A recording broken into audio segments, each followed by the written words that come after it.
사랑하는 성도 여러분, 기분 좋게 고속도로를 달리고 있다가 갑자기 계기판에 빨간 경고등이 켜진 적이 있으십니까? 아니면 맑은 하늘 걷고 있다가 순식간에 소나기를 맞으신 적이 있으십니까?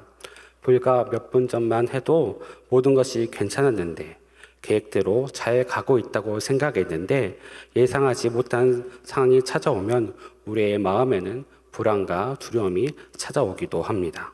우리의 인생도 그렇습니다. 우리는 나름대로 계획을 세우고 열심히 살아갑니다. 직장은 안정적이라고 생각하고 가정도 별 문제 없이 잘 지내고 있다고 생각합니다.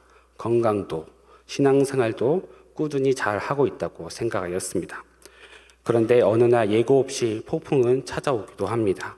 예상 못하는 질병, 경제적인 어려움, 가정의 갈등, 관계의 상처, 미래에 대한 불안이 우리의 삶을 흔들어 놓습니다. 우리가 붙들고 있는 안정감은 한순간에 무너질 수가 있습니다. 오늘 본문에 등장하는 제자들의 모습도 이와 다르지 않았습니다. 그들은 자기의 뜻대로 배에 오르지 않았습니다. 예수님의 말씀에 순종하여 배에 올랐고 더욱이 그 배에는 예수님이 함께 계셨습니다. 또한 제자들 가운데 갈릴리 바다를 평생 살아온 베테랑 어부들도 있었습니다. 그들에게 바다는 낯선 곳이 아니라 가장 익숙한 삶의 터전이었습니다. 그런데 그 바다에서 감당할 수 없는 강풍을 만나게 되면서 문제를 만나게 됩니다. 이 모습은 오늘 우리가 살아가는 인생과 많이 닮아 있습니다.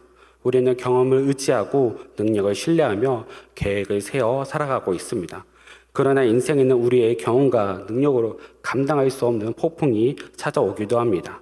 그때 하나님께서 우리의 능력이 아니라 우리의 믿음을 돌아보게 하십니다.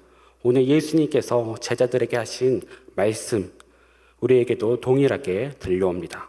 너희 믿음이 어디 있느냐? 오늘 말씀을 통해 우리의 믿음이 어디로 가야 하는지, 그리고 폭풍 속에서 우리가 봐야 될 것이 무엇인지 함께 묵상해 보도록 하겠습니다. 예수님과 함께 가는 길에도 폭풍은 옵니다. 누가복음 8장 22절을 함께 읽어보도록 하겠습니다. 하루는 제자들과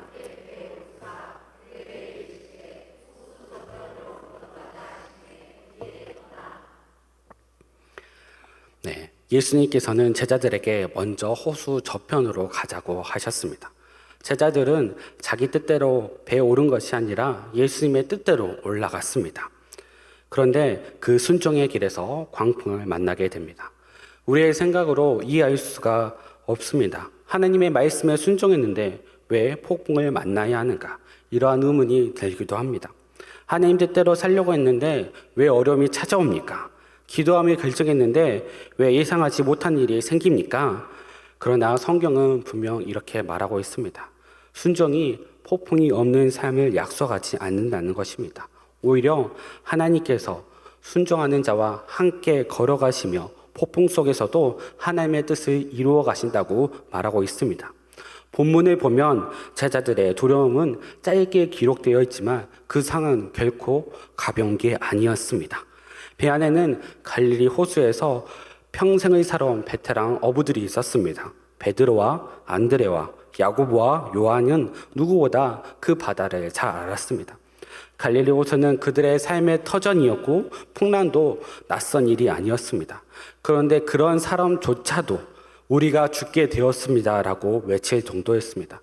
이것은 단순한 긴장이 아니라 실제적인 죽음의 공포였습니다.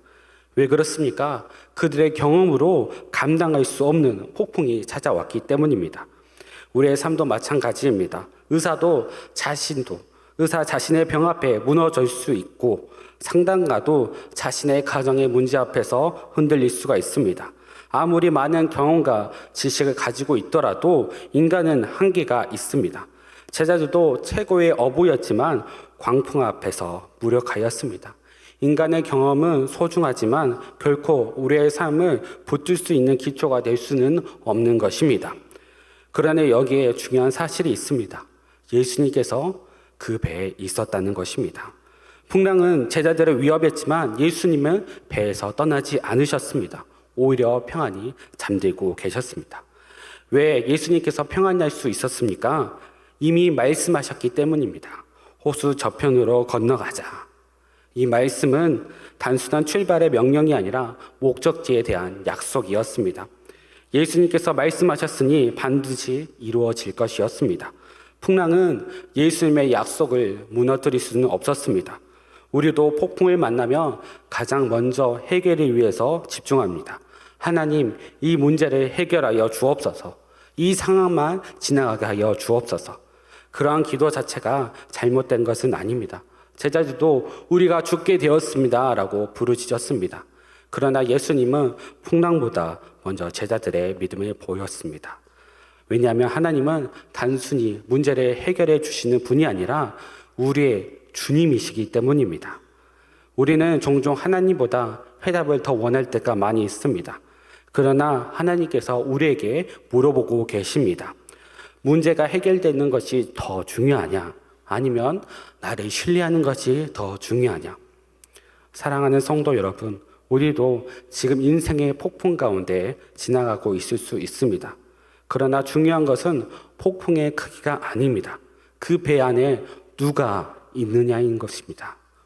일을 하면서도 여러 걱정이 들 수도 있습니다. 준비는 잘 되고 있을까? 문제는 잘 생기지 않을까? 그러나 사역의 주인은, 그 일의 주인은 우리가 아니라 예수님이십니다. 예수님께서 가자고 말씀하셨다면 우리는 순종하며 나아가야 되는 것입니다. 풍랑이 와도 광풍이 와도 그분의 말씀은 변하지 않습니다. 실패하지 않습니다. 사도 바울도 하나님의 약속을 붙들었습니다. 사도행전 27장 22절의 말씀을 읽도록 하겠습니다. 내가 너희를 권하노니 너희 중 아무도 생명에는 아무런 손상이 없겠고 오직 백분이리라. 아멘. 하나님께서 바울에게 말씀하셨으니 바울은 담대할 수 있었습니다. 우리도 마찬가지입니다. 환경은 끊임없이 변하지만 하나님의 말씀은 변하지 않습니다. 그러므로 우리의 믿음은 환경이 아니라 하나님의 약속 위에 세워져야 하는 것입니다. 예수님께서 말씀하셨다면 끝까지 신뢰하기 바랍니다. 이해가 되지 않더라도 순종하길 바랍니다. 결국 하나님께서는 가장 선한 길로 인도하실 것입니다.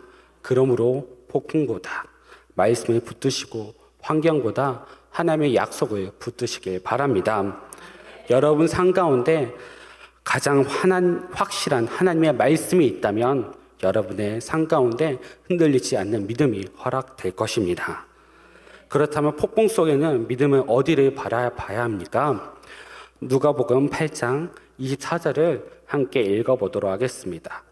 제자들이 나와 깨어 이르되 주여 주여 우리가 죽겠나이다 한데 예수께서 잠을 깨서 바람과 물결을 꾸짖으시니 이에 그쳐 잔잔하여 지더라. 아멘. 제자들은 예수님께 나아갔습니다. 그것은 잘한 일이었습니다. 그들은 폭풍 가운데서도 예수님을 찾았습니다. 베테랑 어부였던 그들도 더 이상 자신의 경험과 능력을 의지하지 않고 정말 주님께로 나아간 것입니다. 이것이 바로 믿음의 출발점입니다. 믿음은 내가 강하다고 생각한 것이 아니라 내가 할 수 없음을 인정하고 주님께 나아갑니다. 우리도 마찬가지입니다. 문제가 생기면 사람을 찾고 방법을 찾고 계산부터 합니다. 그러나 성도라면 가장 먼저 필요한 것은 하나님 앞에 무릎을 꿇는 것입니다. 우리는 미래를 알지 못하고 무엇이 가장 선한 길인지 알지 못하기 때문입니다. 그래서 기도는 마지막 수단이 아니라 제일 먼저 해야 될 선택입니다. 또한 기도는 하나님께 정보를 드리는 시간이 아닙니다. 하나님의 인도를 받아야 되는 시간입니다. 그런데 제자들의 문제는 예수님께 가지 않는 것에 있는 것이 아니었습니다. 그들은 분명 예수님께 나아갔습니다. 문제는 예수님께로 나아갔지만 그들의 시선은 여전히 예수님이 아니라 폭풍 가운데 머물러 있었습니다. 그들의 눈에는 파도가 더 크게 보였고 그들의 귀에는 바람의 소리가 더 크게 들렸고 그들의 마음에는 죽음의 공포가 가득하였습니다. 예수님은 같은 배 안에 있었지만 그들의 시선은 예수님보다 폭풍이 더 크게 보였던 것입니다. 우리의 기도도 이와 같을 때가 있습니다. 기도는 하지만 하나님보다 문제를 더 오래 바라보게 됩니다. 하나님을 위해서 1분 기도하고 29분 동안 나의 문제만 토로한다면, 정말 하나님과 교제하는 시간이 적다면 하나님께서 기뻐하시겠습니까? 하나님이 어떤 분인지 묵상하기보다 내 상황을 설명하면서 더 많은 시간을 씁니다. 물론 문제를 가지고 나아가는 것은 잘못이 아닙니다. 시편의 기자들도 고통을 하나님께 솔직하게 아뢰었습니다. 제자들의 부르짖음도 정말 절박한 믿음의 표현이었습니다. 그러나 믿음은 문제만 바라보는 것이 아닙니다. 문제를 하나님께 가지고 가면서도 하나님을 함께 바라보는 것입니다. 문제보다 하나님이 더 크다는 것을 신뢰하는 것입니다. 바로 그때 예수님께서는 제자들에게 이렇게 물으셨습니다. 너희의 믿음이 어디에 있느냐? 예수님은 왜 무서워하느냐? 왜 나를 깨우느냐? 라고 묻지 않으셨습니다. 예수님의 관심은 폭풍이 아니라 제자들의 믿음 가운데 있었습니다. 왜 이런 질문을 하셨을까요? 예수님은 이미 말씀하셨습니다. 호수 저편으로 건너가자. 그 말씀을 붙들었다면 풍랑이 있어도 목적지는 흔들리지 않고 제자들은 묵묵히 가게 되었을 것입니다. 그러므로 믿음은 막연한 긍정이 아닙니다. 예수님의 말씀을 붙드는 것입니다. 문제는 제자들이 풍랑을 보내라 예수님의 말씀을 놓쳤던 것입니다. 그래서 예수님은 오늘 우리에게도 같은 질문을 던지십니다.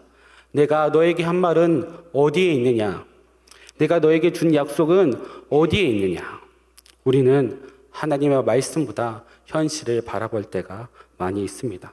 약속보다 나의 형편을 크게 보기도 합니다. 그러나 믿음은 현실을 부정하는 것이 아닙니다. 현실보다 하나님의 말씀을 더 신뢰하는 것입니다.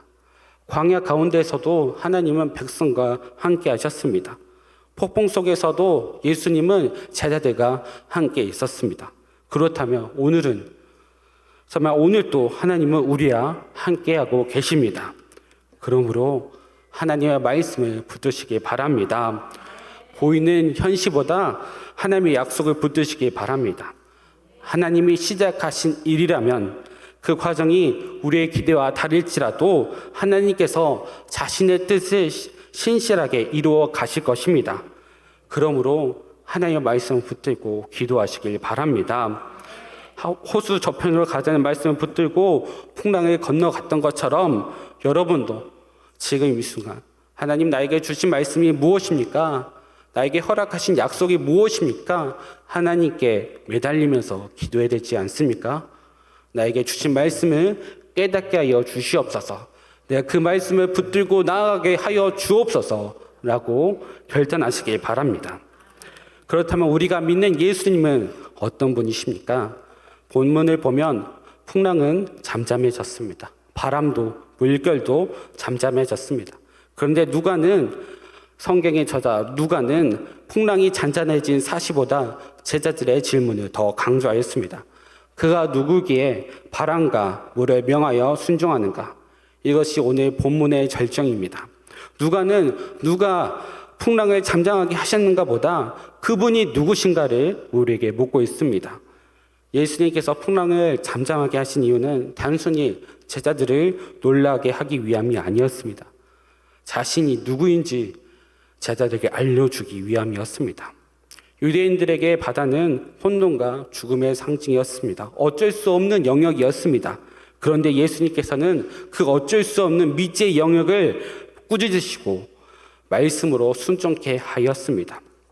구약에서 바다를 다스리는 분은 오직 하나님이셨습니다. 그러므로 누가는 우리에게 분명히 말합니다. 예수님은 풍랑을 다스리는 분이다. 풍랑조차 그분의 말씀에 순종해야 되는 창조주 하나님이라는 것입니다. 그렇기 때문에 우리는 예수님을 신뢰할 수 있습니다. 풍랑도 순종하는 분이라면 우리의 인생도 맡길 수 있지 않겠습니까? 그분이 우리의 인생의 선장이시며 우리는 그분의 말씀을 따라가는 제자입니다. 사랑하는 성도 여러분, 여러분이 믿는 예수님은 누구입니까? 우리를 구원한 분입니다. 우리를 인도하신 분입니다. 죽음을 이기게 하신 분입니다. 그리고 여러분과 함께하는 분입니다. 그리고 풍랑도 순종하게 하는 진정한 우리의 왕이라는 것입니다. 그런데 더 중요한 것은 예수님께서 잠잠하게 하신 것은 갈릴리 풍랑만이 아닙니다. 우리의 인생의 가장 큰 풍랑은 질병도 실패도 아닙니다. 죄와 죽음의 문제입니다. 우리는 그 죄의 풍랑 앞에 스스로 구원할 수 없는 존재였습니다. 그러나 예수님께서 십자가에 매달려 죽으심으로 우리의 죄를 대신 짊어 죽으셨고 부활하심으로 죽음의 권세를 이기셨습니다. 그러므로 우리는 단지 폭풍을 이기신 예수님을 믿는 것이 아니라 죄와 죽음까지 이기신 구세주 예수님을 믿는 것입니다. 그렇기 때문에 인생의 어떤 풍랑 속에서도 우리는 믿으며 따라갈 수가 있습니다. 이제 다음 주부터 여름 사역이 시작이 됩니다. 제가 바라는 것은 이 여름 사역 가운데 우리 아이들이 재미있는 추억을 만들고 돌아가는 것이 아닙니다. 성경을 많이 아는 것이 제가 바라는 것이 아닙니다. 제가 바라는 것은 성경 말씀을 통해 그들이 예수 그리스도를 만나는 것입니다. 평생 그분을 믿고 따라가는 사람이 되는 것입니다. 삶의 풍랑을 만날 때보다 풍랑보다 크신 하나님을 의지하며 그 하나님이 너와 함께 계셔.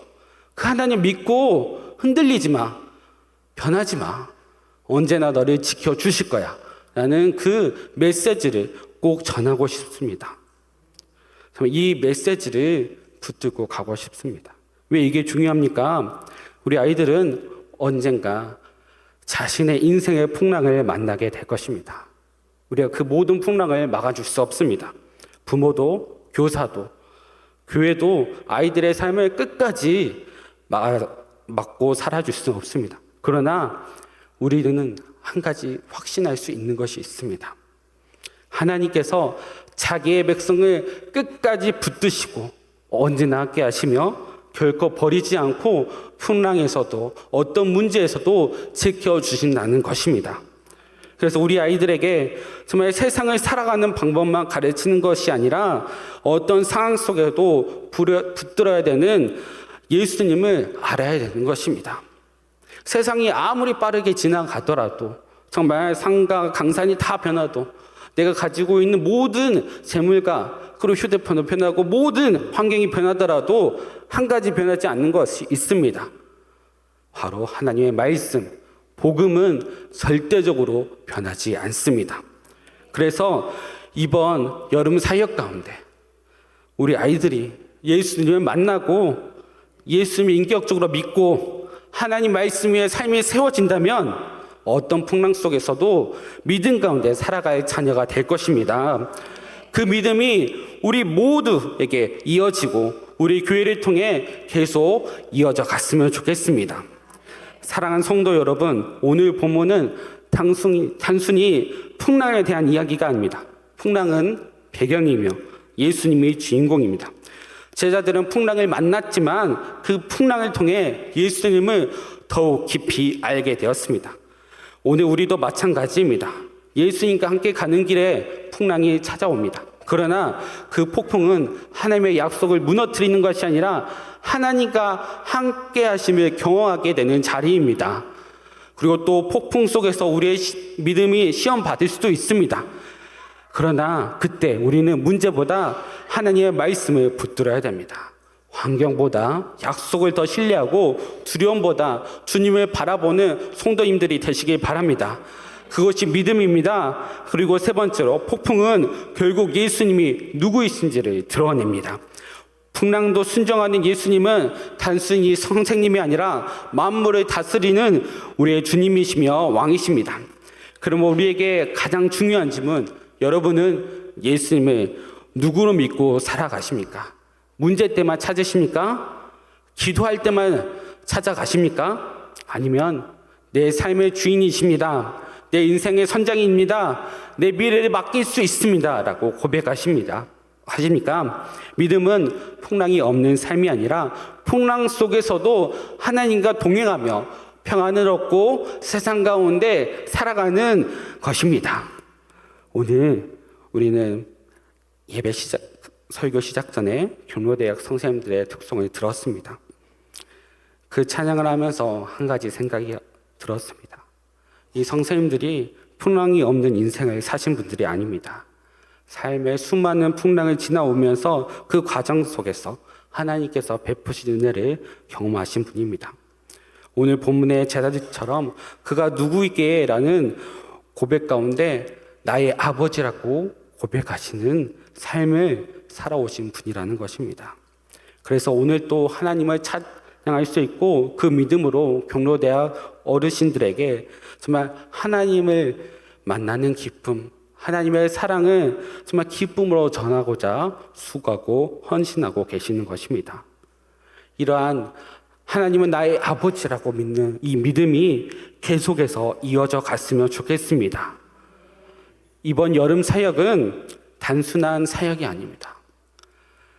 우리의 믿음이 정말 그들에게도 있는 믿음으로 세워지는 자리입니다. 믿음을 이어지게 하는 자리라는 것입니다. 우리가 평생 붙들고 살아온 예수님을 소개하는 자리고 만나게 하는 자리입니다. 그 가운데 하나님의 역사가 일어나길 전심으로 기도해 주시길 바랍니다. 이 시간 우리는 함께 기도해야 됩니다. 하나님, 이번 여름 사역을 통해 우리 아이들이 예수님을 만나게 하여 주옵소서. 평생을 붙들고 살아갈 주님을 알게 하여 주옵소서. 정말 오늘 경로대학 선생님들처럼 순시전이 지나도 예수님은 나의 주님이십니다 라고, 나의 아버지이십니다 라고 고백하는 믿음의 사람으로 자라게 하여 주옵소서. 정말 이러한 찬양들이 우리 모두에게, 다음 세대에게, 다음 시대를 살아가는 우리 아이들에게 울려 퍼져기를 소망합니다. 그리고 우리 모두가 풍랑보다 크신 예수님을 끝까지 신뢰하며 살아가는 믿음의 사람이 되기를 주님의 이름으로 축원합니다.